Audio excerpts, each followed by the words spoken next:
Grados nada más la temperatura y estamos sobre el máximo de la jornada. Dicen que el fin de semana las temperaturas serán de 1, 2 graditos en la mañana y las térmicas llegarían bajo cero en esta región del país. Sabemos que en la zona patagónica hay mucha nieve y también situaciones complejas a partir de las nevadas ya de la semana pasada. Vamos a hablar con Gustavo Vera, titular de la ONG La Alameda. Ante toda esta situación de la búsqueda de Loan, por supuesto nosotros sabemos que Vera ha trabajado en los últimos años sobre el tema de desaparición de niños y concretamente tráfico de menores. Gustavo Vera, Adrián Noriega lo saluda en Radio Nacional, ¿qué tal? ¿Qué tal, Adrián? ¿Cómo estás? Buenas tardes. Bueno, con ganas de saber sintéticamente dónde estamos parados en la Argentina en este presente 2024 con este tema de lo que usted habla hace mucho, pero no se habla tanto tampoco, ¿no? Y uno destapa estas ollas, vamos a esperar que la justicia termine de confirmar, pero donde uno ve que en determinados parajes, sobre todo del interior de la Argentina, hay mafias enraizadas que hacen lo peor que para mí el ser humano podría hacer, que es delinquir con menores. Cuénteme, Gustavo Vera, por favor, qué es lo último que usted sabe, qué es la información concreta que usted tiene respecto de este tema. Bueno, primero te cuento el caso Loan, el caso del pequeño desaparecido. Nosotros hace una semana hicimos una presentación ante la Fiscalía Antitrata Nacional, planteando que se estaban violando los protocolos de búsqueda vigentes, las recomendaciones de la Corte Interamericana, que establece que cuando desaparece una persona en un contexto de vulnerabilidad y sobre todo una persona menor, se abre un abanico de hipótesis, bueno, y uno tiene que empezar a encuadrar la investigación a partir de la hipótesis más severa, o sea, el peor de los escenarios, sin descuidar otras hipótesis que sean más leves. El peor de los escenarios era secuestro con fines de trata y explotación, el escenario más leve era extravío, ¿correcto? Bien, en el medio hay un montón de opciones intermedias. Por lo tanto, del minuto cero, esta causa tenía que estar orientada desde el juzgado federal. ¿Por qué? Porque el juzgado federal es el que tiene las herramientas para poder aplicar integralmente el alerta Sofía, que no es solamente la difusión del niño, de que está desaparecido para que todo el país tome conocimiento, sino que implica reemplazar a las fuerzas de seguridad locales, sobre todo las del territorio, por fuerzas federales, por si hubiera alguna situación de connivencia.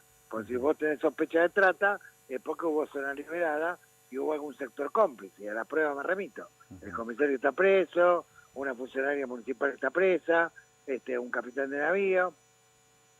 Y además puede un juzgado federal cerrar, obviamente, el pueblo, la provincia, las fronteras, dictar el alerta migratorio, aplicar el alerta amarilla de Interpol, pero además estar en contacto permanente con los directores antitrata de los demás países limítrofes.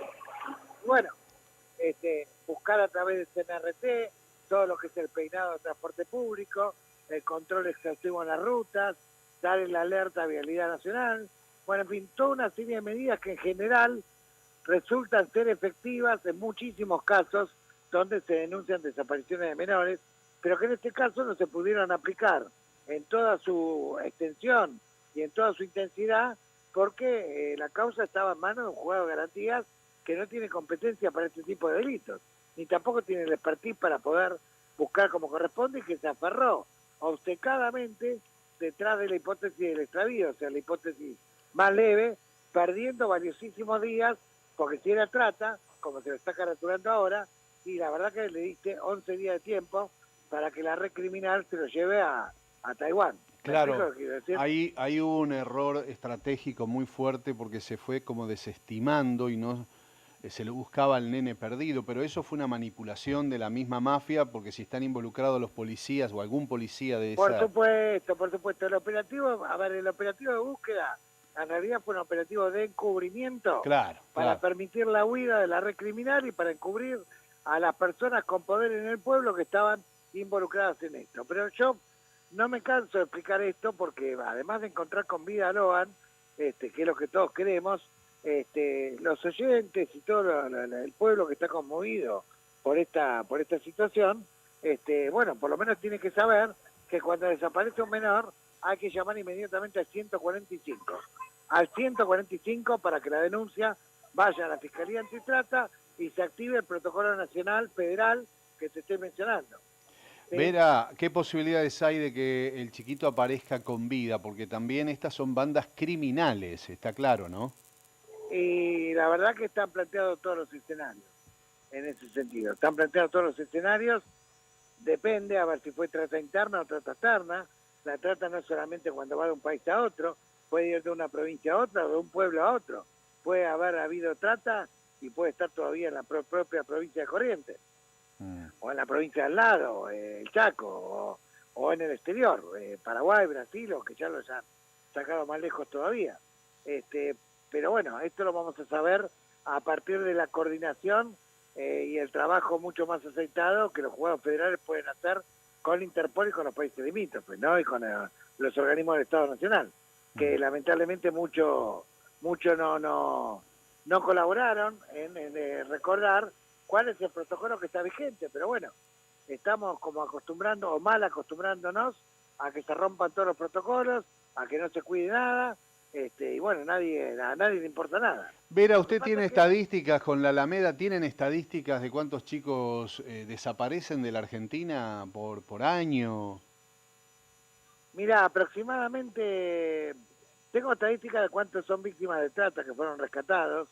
Se rescatan entre 1.200 a 1.500 personas por año, personas adultas y menores, de los cuales siempre en una franja del 10 al 15% son menores, ¿sí? Y te podría decir que en el 90% de las denuncias por desapariciones, que no siempre son trata, muchas veces son extravíos, lo que fuera, pero activándose el protocolo se los ha podido encontrar. En el 90%, y hay unos 125 chicos que están aproximadamente, según las estadísticas de Missing Children, que no fueron encontrados todavía. Y 1.000 y pico de casos por año, supongamos que el 10% sean niños y que sean de trata, y es muchísimo, 120, 130 chicos por año son Sí, tanto en explotación laboral como en explotación sexual, ¿no? Y de esos chicos, ¿hay un porcentaje de hallazgo que puedan recuperarse? Ustedes me dicen que recuperan, digamos, No, son los que son rescatados esos, los datos que te estoy pasando. ¿Y cuántos no serían rescatados entonces? ¿Es la punta del los iceberg? Que no serían rescatados son de los lugares que no sabemos, porque no llegó la denuncia, o porque no hay controles, o porque nadie lo advierte. ¿Y se puede calcular eso? ¿Tienen idea? No se puede calcular, pero sí te puedo decir que claramente hay un problema en el norte grande, todo lo que es la franja del NE y del NOE, particularmente en las fronteras, con el tema de la sustracción de menores, la compra y venta de menores. Esto es un problema que existe, es más, es un problema sobre el cual alertó la Comisión Interamericana de Derechos Humanos, que le exige a la Argentina, desde el año 2012, que tipifique penalmente el delito de compra y venta de menores. Que aunque te parezca increíble, en la Argentina no está tipificado. ¿No está tipificado esto? No, y ya se han presentado 60 proyectos amagando que iban a sancionar la tipificación penal y todavía estamos esperando. Bueno, ahí hay trabajo también para nuestros diputados y senadores, ¿no? Urgente. No, trabajaron, ya te digo. 60 proyectos se presentaron, pero cuando llegan al Senado, por alguna extraña razón, duerme el sueño de los justos. Habrá que ver cuáles son las provincias que ponen más reparos y obstáculos a la hora de tipificar el delito. Porque también el sistema de adopción fraudulenta implica un negociado monumental de médicos, escribanos, registros civiles, etcétera. ¿Porque esto lo maneja la droga también? ¿Es en paralelo? ¿Para qué? Y por supuesto, son parte de pago también, ajustes de cuenta, deudas. Bueno, porque sí se sabe que la droga le deja mucha plata a la política, ¿no? Pero, claro, ahora entiendo por qué tendrían tanto poder y por qué se duerme en el Senado. Sí, claramente.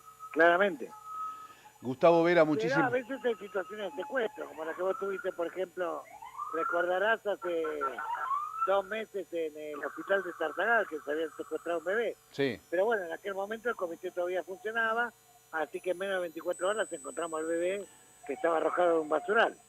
La última que le hago, Gustavo, porque justo nuestros corresponsales allí en Corrientes nos decían que va a haber 2 nuevas detenciones. Algunos rumores ahora ponen también dudas sobre el accionar del propio padre. En los casos que usted conoce, en la estadística de la ONG La Alameda, ¿cuántas veces están involucrados, en qué porcentaje aproximadamente en la El venta de porcentaje no te lo menores puedo decir, los familiares?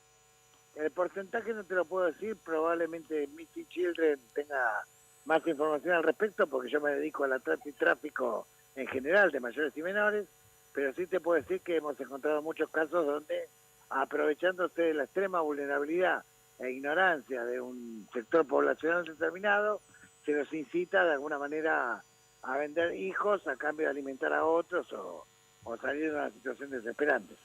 Gustavo Vera, titular de la Alameda, muchas gracias. No, por favor, gracias a todos.